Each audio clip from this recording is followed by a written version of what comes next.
Olá, bem-vindos então a esta apresentação do inquérito feito pela CIP com o ISCTE às empresas portuguesas, os sinais vitais, neste caso relativas, este inquérito foi feito em outubro, portanto já em período pré-orçamento e depois com todo este desenrolar político, é um tomar dos sinais vitais das empresas para percebermos como é que os empresários, como é que as empresas reagiram primeiro à pandemia, quando nasceu este projeto, e depois a este período pós-pandémico.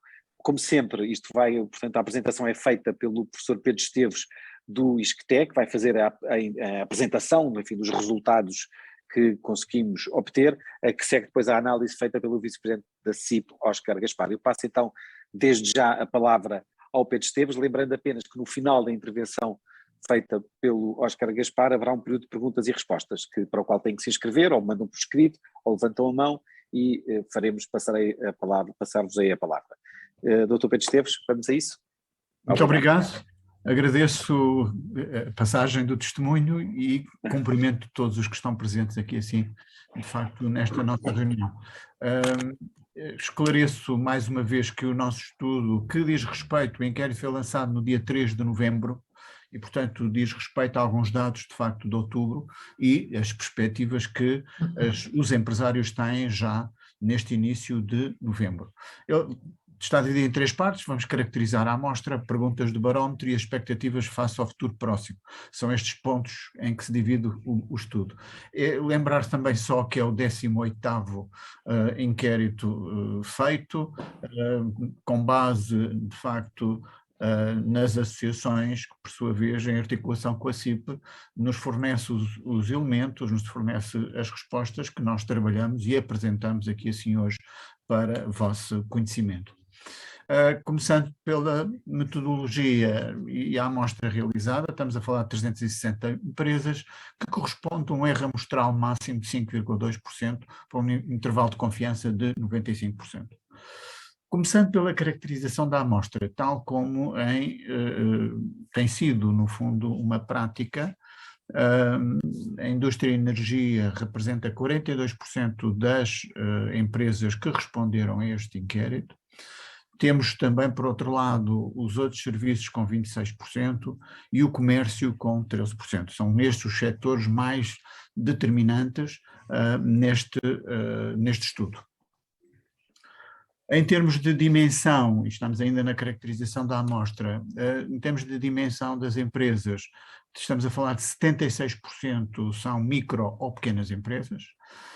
Temos também neste universo 5% de empresas, o que, no fundo, se pensarmos num universo global de empresas, está um bocadinho acima do que aquilo que normalmente e estatisticamente representam as grandes empresas no universo de empresas em Portugal. De qualquer das formas, é muito importante termos esta opinião destas empresas, porque elas são, como sabemos também, um motor fundamental na própria economia. Começando com o barómetro. E a primeira pergunta tem sido relativa aos programas de apoio, e o que se pode constatar é que houve aqui um agravamento da opinião dos empresários relativamente, de facto, àquilo que consideram como adequado ou não adequado. E, portanto, consideram que estão aquém ou muito aquém 87% das empresas relativamente aos apoios que o Estado facilita ou disponibiliza, contra 82% no mês de setembro, ou seja, há aqui um agravamento de 5 pontos percentuais. Por outro lado, como é que os empresários veem o acesso a estes apoios públicos? Digamos 73% considera que é muito burocrático ou burocrático, portanto, no fundo, traduz uma opinião desfavorável relativamente à facilidade desse acesso. Apenas 5% considera pouco burocrático e 1% nada burocrático. Por outro lado, outra pergunta, ainda dentro do barómetro, como é que esperam que o impacto do PRR poderá ter na atividade da sua empresa? Enfim, 69% respondem que nada significativo ou pouco significativo. Ainda em relação aos programas de apoio, em relação à pergunta nos últimos 3 meses se candidatou a alguma medida, 61% dizem que não e 39% dizem que sim, que se candidataram. Destes 39%, 68% já obtiveram a resposta de aprovação e destes 72% já receberam. Há 27% dos 39% que se candidataram que ainda estão à espera de resposta e a taxa de rejeição aqui, enfim, dos que se candidataram foi relativamente residual, apenas 5%. De qualquer das formas, merece a pena ver, o grosso das perguntas e das respostas, melhor dizendo, foi de que não se tinham candidatado e não se candidataram porquê? Bom, aqui é significativo o facto de 45% das empresas consideram que não reúnem as condições necessárias de elegibilidade. Destas, apenas 32% considera que não necessitam e 8% que ainda se vão candidatar. Em relação ao funcionamento das empresas, nós temos aqui assim uma ligeira alteração entre aquilo que foi o mês de setembro e agora aqui assim o mês de novembro, havendo um conjunto de empresas que passaram a estar parcialmente encerradas, ou seja, houve uma diminuição das que estão em pleno funcionamento e houve aqui assim um acréscimo das que estão parcialmente encerradas por alguns motivos, pode também ter a ver com a própria constituição da amostra, que é flutuante e, portanto, desse ponto de vista pode ter havido aqui assim alguma questão relacionada com isso. Ainda dentro do barómetro e preocupando-nos em perceber como é que foram as vendas de outubro relativamente a outubro de 2019, aquilo que temos a realçar é que 43% consideram que as vendas diminuíram. E dentro dessas toma particular destaque as pontas da dimensão das empresas, quer as grandes empresas, em 58% apontam também redução desse volume de negócios e 51% as micro. Portanto, são valores significativos e que fizeram com que este valor médio de 43% se verificasse. Há a registrar também que, apesar de tudo, em termos médios, há algumas, 29%, que referiram que aumentaram as suas vendas, contra 28% que disseram que mantiveram. Do número de empresas que diminuíram as vendas, que foram 43%, como foi referido, em média, cada uma dessas empresas, em média, reduziu 32% das suas vendas, ou cerca de 1/3 das suas vendas. Nas empresas que reduziram vendas, reduziram cerca de 1/3 essas vendas, o que é um valor importante na atividade de qualquer empresa. Por outro lado, aquelas que referiram que tinham aumentado as vendas em outubro, 29% delas, aumentaram em média 28% essas vendas. Portanto, no fundo, é um valor também interessante para quem, que foi uma minoria, para quem registou aumentos nas suas vendas. Outro indicador muito relevante tem a ver com as encomendas em carteira, porque no fundo significa as perspectivas de negócio para o futuro imediato, e temos que 25% das empresas registram uma diminuição dessa carteira de encomendas, o que em média, no fundo, representaram também essa diminuição dessas encomendas em 34%. Nas 20% de empresas que aumentaram, em média aumentaram 27% esse volume de encomendas em carteira. Isto significa que, no fundo, não houve uma grande variação em relação ao período anterior, apenas, no fundo, dizer que nas encomendas em carteira, as que diminuíram neste mês foram menos do que aquelas que tinham diminuído em setembro. Portanto, mas, no fundo, há uma manutenção deste indicador, pode-se dizer, em relação ao mês anterior. Face a isto, e pensando agora nas expectativas face ao futuro próximo, como é que os empresários veem este final de ano, no fundo o futuro próximo foi a pergunta que fizemos em relação às vendas até ao final do ano, e claramente, portanto, a maioria refere que vão ter uma diminuição nessas vendas. 39% das empresas considera que vão ter uma diminuição.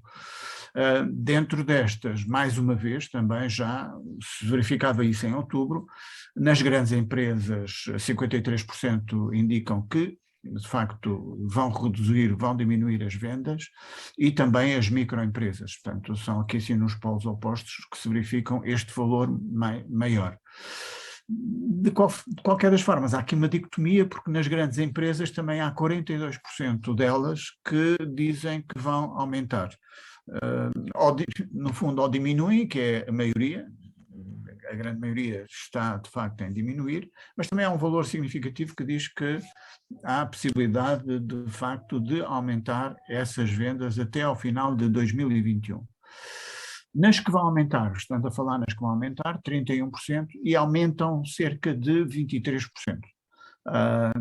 Por sua vez, as que reduzem, e que são 39% das empresas, diminuem em média 31% das suas vendas. Cá está, mantém-se em linha um pouco com aquilo que se verificava já em outubro, mas a perspectiva é de ser um ano para 39% das empresas em que perdem na sua atividade, no seu volume de negócios, cerca de 1/3, o que é de facto relevante.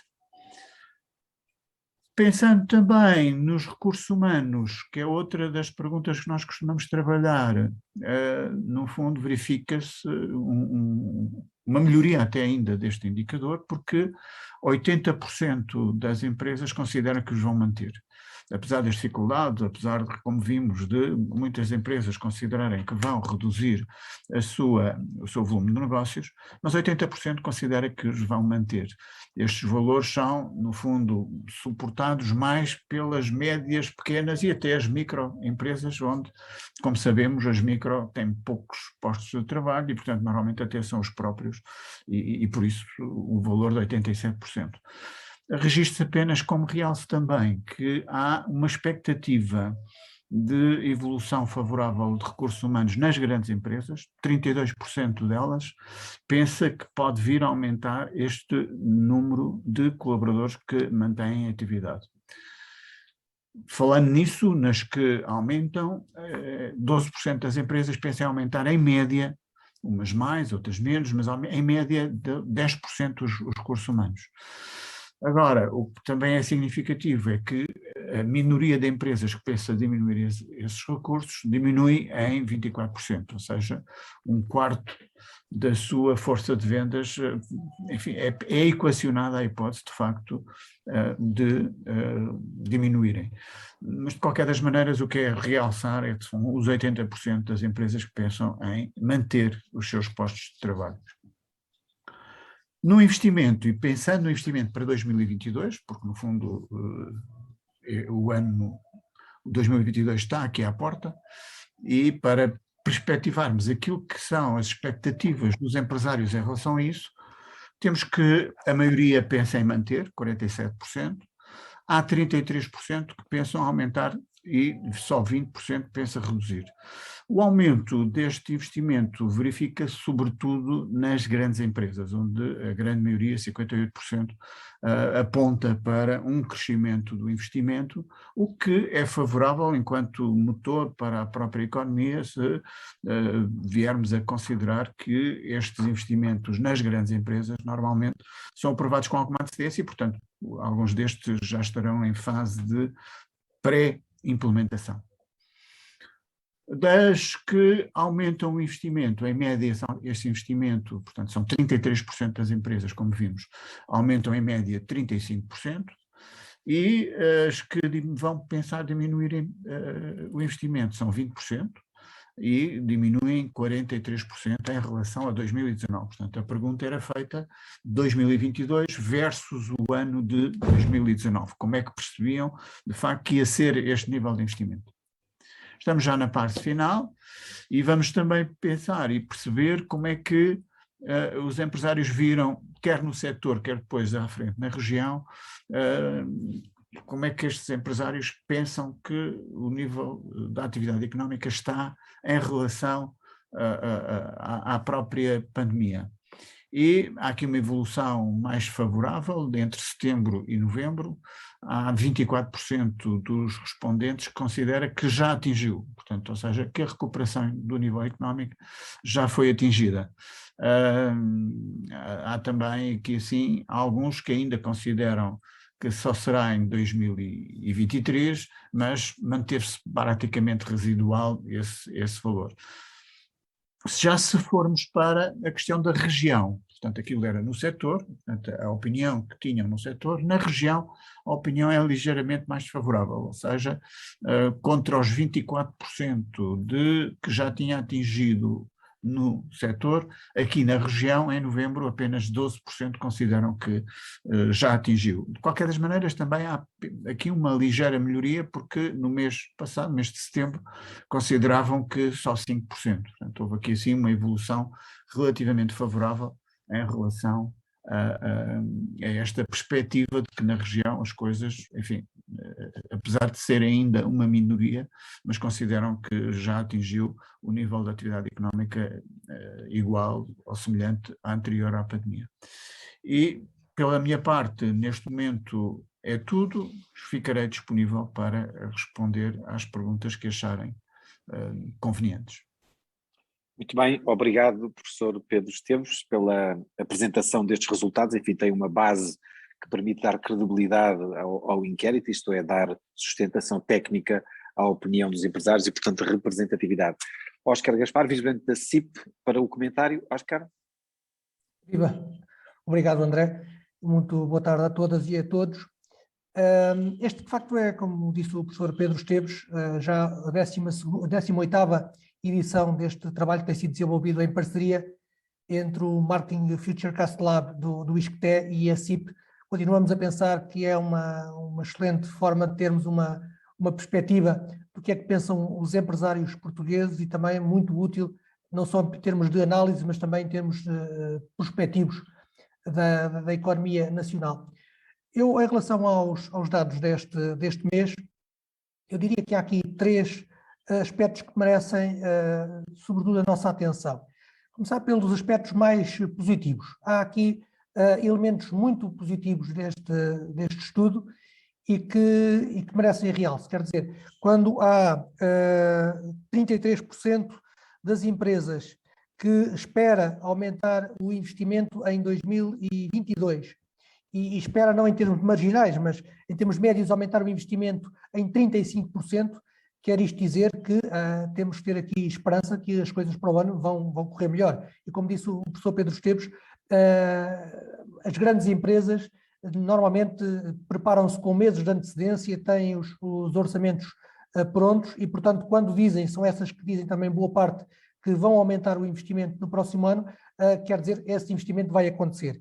Mas também é verdade que há outras empresas que não apenas as grandes, que dizem que vão investir para o próximo ano. O outro indicador muito positivo deste barómetro tem a ver com o mercado de trabalho. E quando a maior parte das empresas aponta que nos próximos meses vai manter ou até tem mesmo intenção de recrutar mais pessoas para as suas organizações. E, portanto, isto são boas notícias, quer dizer que, apesar de todas as adversidades que este último ano e meio trouxe, as empresas mostraram uma enorme resiliência, demonstraram também aqui em parte, o seu objeto, a sua responsabilidade social, e a verdade é que têm mantido o emprego muito para além daquilo que era expectável, tendo em conta os números globais da economia. Dito isto, tirando estes 2 aspectos positivos, há depois uma série de elementos que nos levam, que nos trazem preocupação e nos levam a algumas reflexões. Desde logo, o facto de haver 39% das empresas que dizem que as vendas em 2021 ficam abaixo das de 2019 e em média ficam abaixo de 31%. Ou seja, quer isto dizer que estamos ainda muito longe do ponto de partida. E também é verdade que o ponto de partida, digamos, o final de 2019 é um ponto de partida que também já não existe. Portanto, o passado não voltará a acontecer. E, portanto, aquilo que nós temos que fazer é, de facto, criar as condições para não só atingirmos o nível de atividade de 2019, mas suplantá-lo e termos uma atividade económica mais robusta.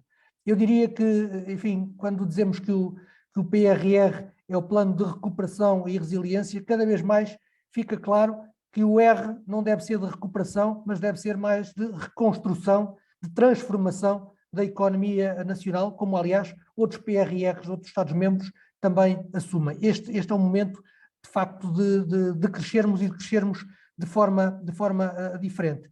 Mas, portanto, nós já sabíamos que as estatísticas europeias indiciam que somos dos países em que mais tardiamente vai recuperar o nível pré-pandemia. Isso prende-se, penso que é claro a todos, pelo facto de também termos uma economia muito assente nos serviços e, em particular, ter um peso muito relevante do turismo, mas não só. Quer dizer, o nível de apoios e o nível de instrumentos para recuperarmos dos impactos da crise pandémica, de facto, ficaram aquém daquilo que era necessário. E este é o terceiro ponto de reflexão. Os números sobre o que é que os empresários entendem dos incentivos, dos estímulos à economia, têm sido sempre baixos, quer dizer, o número de empresários que acha que os apoios estão ao nível aqui necessário é baixo, mas a verdade é que ainda por cima se tem vindo a agravar. Quer dizer, os números deste mês dizem-nos que 87% dos empresários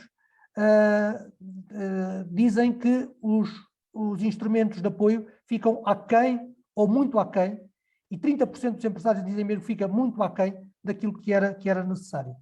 Ou seja, os empresários ouvem o anúncio de algumas medidas, mas a verdade é que, na prática, sentem que eles ficam aquém daquilo que era necessário para o estímulo da economia.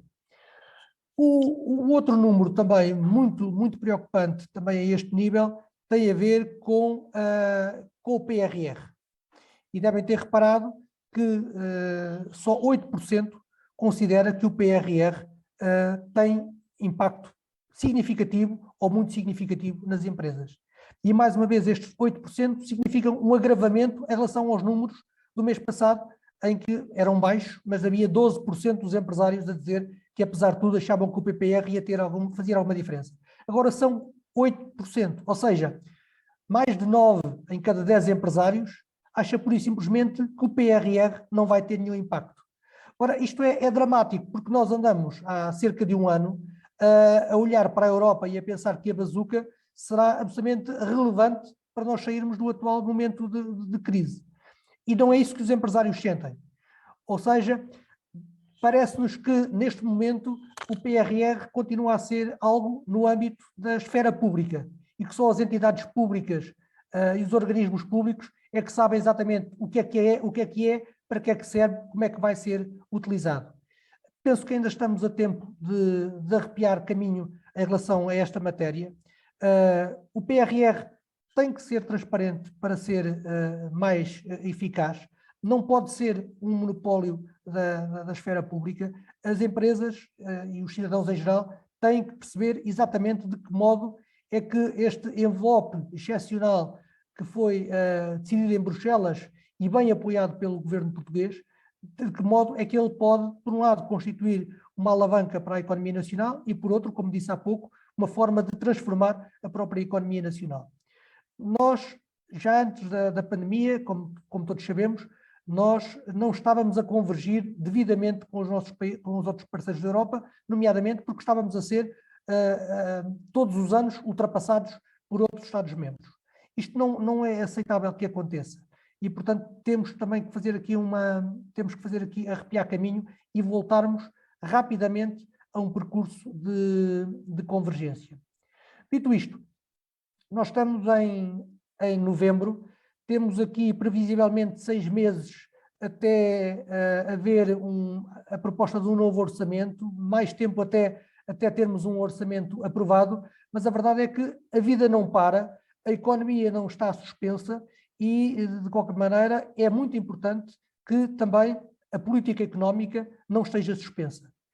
Nós sabemos que o governo está em funções, está em plenitude de funções, e é muito importante que nestes meses, que são meses, por um lado, de arranque mais efetivo do PRR, são, por outro lado, também meses muito importantes para a negociação do Portugal 2030, é muito importante que o governo faça aquilo que tem que fazer e continue a pôr em prática aquilo que são as medidas que já estão definidas e aprovadas. E dito isto, da minha parte, estou à disposição para as perguntas que entenderem relevantes. Muito bem, obrigado Óscar Gaspar pela análise ao documento preparado pelo ISCTE. Então abre aqui o período de perguntas e respostas, como sempre basta levantar a mão e colocar a pergunta, e é isso, portanto, fica à espera. Então estou aqui a tentar, estou a fazer isto via telefone, estou aqui a tentar ver se consigo ver. Alguma pergunta? Ou vou ter eu que fazer, como da outra vez?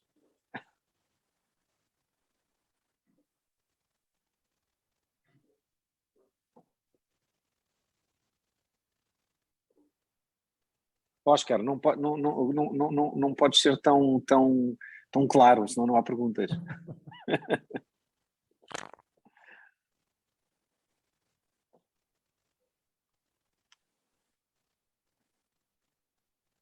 Bate-papo, tem aqui 2. Boa tarde. Não, exatamente, não. Não há perguntas? Tudo esclarecido?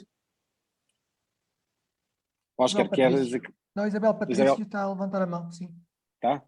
Olá, boa tarde. Tá. Boa tarde. Olá, Isabel. Desculpem, o programa encerrou, depois voltou e acho que não estava a parecer muito bem que estava a pedir para fazer uma pergunta.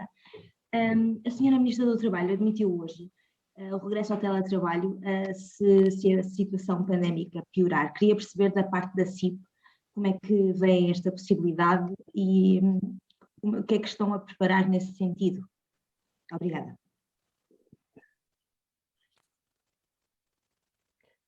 Muito bem, essa questão foi colocada já hoje, entretanto também foi divulgado que vai haver uma nova reunião dos peritos no Infarmed na próxima sexta-feira. Nós olhamos para o centro da Europa, em que tem havido de facto um agravamento muito significativo, por um lado da situação pandémica e por outro lado também tem havido um agravamento de algumas medidas. Aquilo que nós esperamos é que haja dados objetivos e que as medidas que sejam tomadas sejam proporcionais, sejam efetivas. Portugal parte numa situação neste momento algo favorável em relação a um ano atrás. Nós temos de facto um nível de vacinação muito elevado, dos mais elevados da Europa, e isto facilita-nos a nossa situação. E, portanto, já em outros momentos de confinamento, nós alertámos para a necessidade de fundamentar bem as medidas que fossem tomadas, no sentido de não haver aqui um overshooting, portanto, não haver um exagero em relação àquilo que fosse decidido e que não se penalizasse ainda mais do que se favorecesse a situação.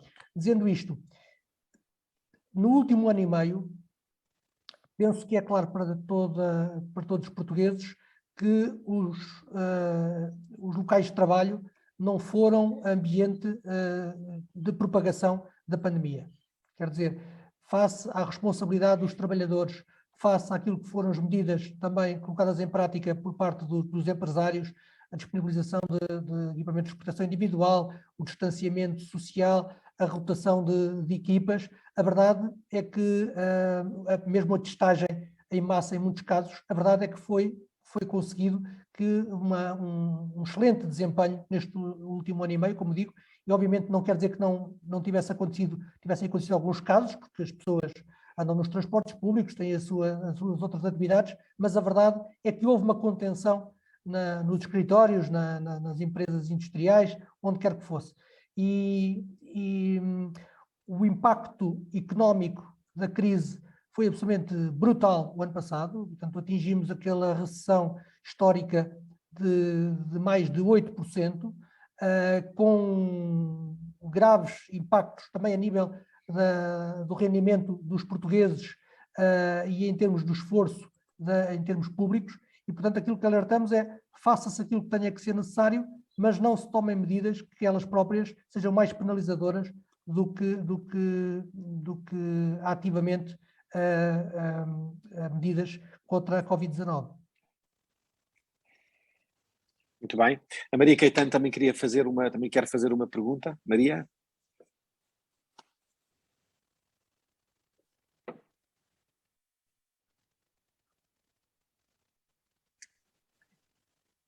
Olá, boa tarde.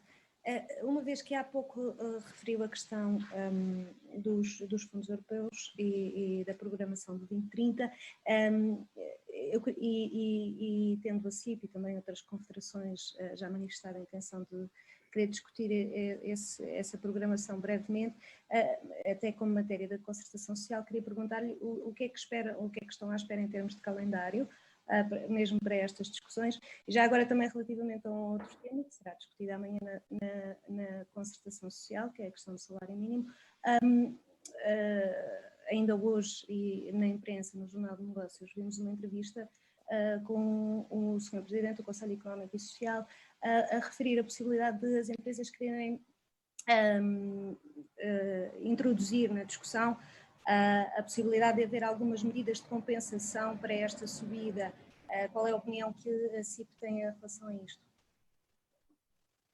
Bom, como bem diz, amanhã haverá a reunião da concertação social e, portanto, não me cabe a mim estar a antecipar qual é que vai ser a posição da CIP. Com toda a certeza será uma posição construtiva, de diálogo, como sempre.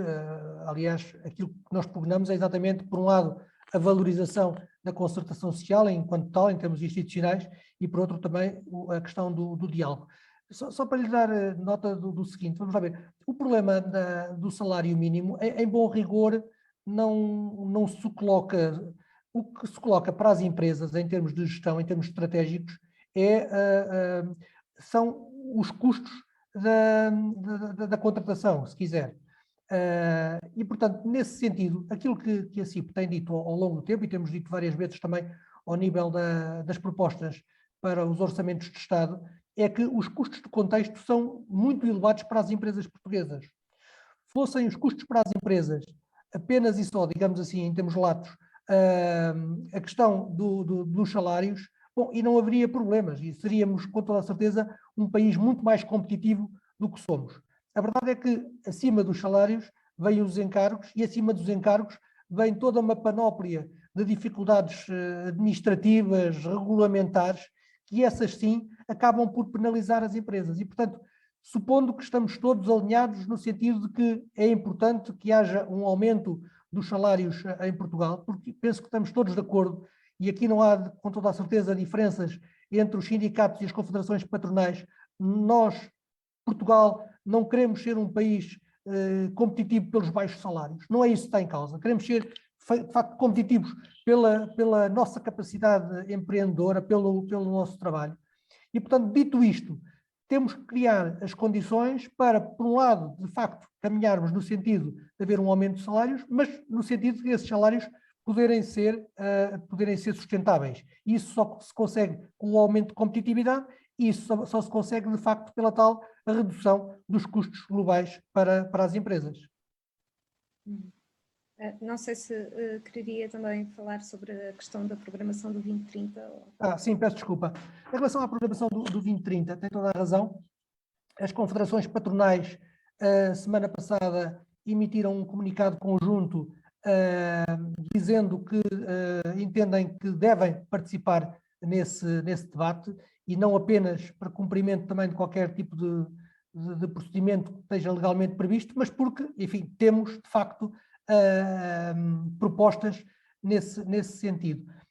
Aquilo que nos é dado saber por parte do Governo é que o documento foi genericamente aprovado em Conselho de Ministros na passada quinta-feira, e ouvimos da parte do Sr. Ministro do Planeamento que, por um lado, não se vai parar no processo e, portanto, se vai continuar a dialogar com a Comissão Europeia no sentido de fornecer alguma informação e haver já aqui algum processo negocial. De qualquer maneira, este processo também não se encerrará com toda a certeza antes da tomada de posse do novo governo.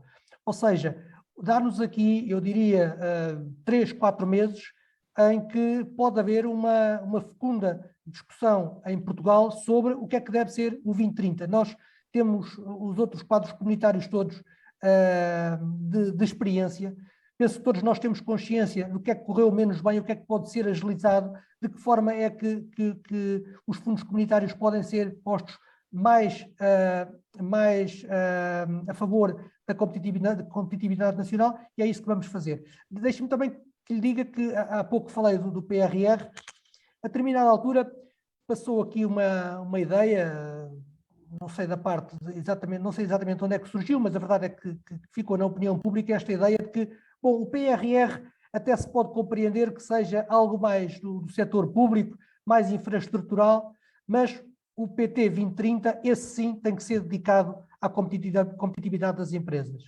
E eu gostava de lhe dizer isto de duas formas. Uma, nós não concordamos de forma nenhuma que o PRR seja só para o setor público. Eu disse-o há pouco e repito, é muito importante que não seja um monopólio do público, seja, nomeadamente em termos de transição digital, da transição climática, que seja aberto a todas as entidades. Mas é verdade que é muito necessário que o PT 2030 seja, sobretudo, dedicado à competitividade do país. Só para lhe dar um pequeno exemplo, quando falamos, por exemplo, de coesão territorial, nós não podemos estar a olhar a coesão territorial no país, nomeadamente as zonas mais desertificadas do interior, e pensar só em infraestruturas. A competitividade e a coesão territorial só acontecerão se houver, de facto, competitividade desses territórios. E isso exige que sejam criados incentivos adequados para que as empresas lá se localizem, para que as empresas lá investam, para que as empresas lá criem postos de trabalho e captem trabalhadores. É isto que está em causa, é isso que vamos dizer muito claramente também na discussão do PT 2030. Obrigada. Muito bem, não sei se há mais alguma pergunta, vou aqui passar para o quadro para ver se sim ou não.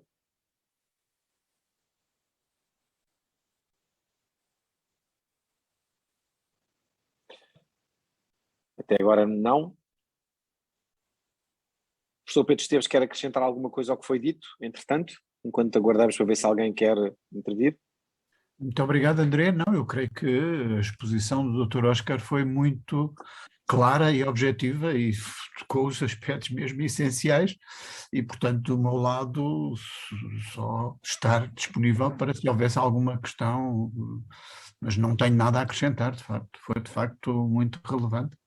E as conclusões, a única coisa que eu posso dizer é que estes indicadores devem ser tidos em conta, não é? Basicamente é isso, para perspectivar aquilo que se passa e aquilo que se pensa relativamente a um futuro próximo. Exato. Mais alguma pergunta então? O mês de outubro de facto não foi um mês famoso para as empresas portuguesas do ponto de vista das vendas, não é? A energia e as matérias-primas complicaram um pouco a transação e o inquérito reflete isso mesmo. Faço então uma última tentativa, como se fosse o leilão da Christie's. Alguma pergunta? E vai 1, 2 e 3. Muito bem, não há perguntas. Como sempre, eu vou-vos enviar o fecheiro daqui a pouco e também a gravação para que possam tirar e melhor, enfim, eventualmente se não tiverem gravado o que foi dito aqui. Eu agradeço às senhoras e aos senhores jornalistas, ao Oscar Gaspar, vice-presidente da CIP, e ao professor Pedro Esteves, do ISCTE, o trabalho que foi feito e os comentários. Como vos disse, enviarei os 2 ficheiros mais daqui a pouco, logo que os tenha disponível, e voltarei depois, enfim, a fazermos um novo convite, já penso eu no próximo ano, com uma versão talvez um pouco modificada dos sinais vitais. Muito obrigado a todos pela vossa participação e interesse. Boa tarde. Obrigado, boa tarde.